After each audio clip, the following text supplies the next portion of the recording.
मुसलमान के खिलाफ कुछ भी करो और अपने कुछ हिंदुत्ववादी कुछ सपोर्टर्स को, सारा हिंदू ऐसा नहीं है, हिंदुत्ववादी कुछ सपोर्टर्स को सेटिस्फाई करो कि हम वाकई मुसलमानों का इलाज कर रहे हैं, और बस ये दिखाने के लिए ये सब कुछ करते रहते हैं। कभी 3 तलाक ले आते हैं, कभी कब्रिस्तान, कभी शमशान, कभी पाकिस्तान, ये सब चीजें करते रहते हैं।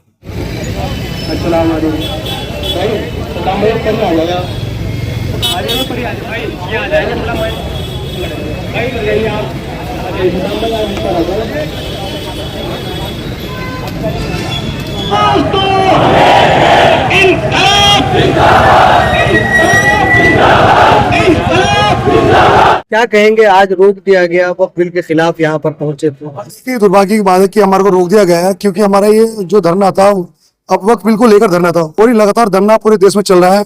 ये मुसलमानों की हत्या नहीं, पूरे उस इंसानियत की हत्या है जो समता समानता बंधुत्व भाईचारा चाहता है, हिंदू मुस्लिम सिख ईसाई का नारा लगाता है, उस पूरे संसार की हत्या है। क्योंकि वक्फ बिल एक अमेंडमेंट ऐसा बिल था जो गरीब गुरबा लोगों को मदद पहुंचाता था। आज इन लोगों ने उसको हटाकर ये दिखाना चाहते हैं कि मुसलमान को किस तरह परेशान कर और इस देश में दोबारा सरकार लाई जाए। क्योंकि कुछ मेरे भाई भी ऐसे हैं कि वो चाहते हैं कि मुसलमान परेशान हो और सरकार परेशान करे और सरकार दोबारा है, पर ऐसा नहीं होने वाला है। कुछ बुद्धिजीवी लोग भी हैं, जिसमें हिंदू भाई भी, हमारे सिख भाई भी, जैन भाई भी, बौद्ध भाई भी, तमाम बुद्धिजीवी लोग भी चाहते हैं कि हिंदुस्तान जैसा सोने की चिड़िया कहा जाता है, ऐसे हिंदुस्तान सोने की चिड़िया दोबारा बनी जाए।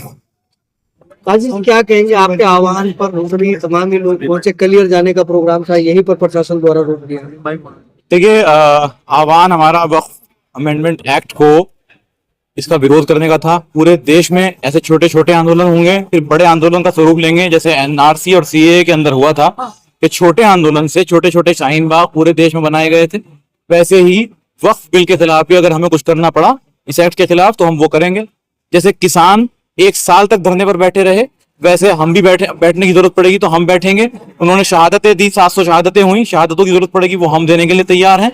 तो ये आज ही लड़ाई खत्म नहीं हुई है, प्रशासन ने आज रोक दिया है इस वादे के साथ कि आने वाले समय में वो हमें परमिशंस भी देंगे और अपना जो लोकतांत्रिक अधिकार है आर्टिकल 19 के तहत अपनी बात रखने का, उस अधिकार का पूरा पालन करने के लिए, उस अधिकार को निभाने के लिए हमें पूरी परमिशंस देंगे। एसडीएम साहब ने ऑन कैमरा ये बातें कही है।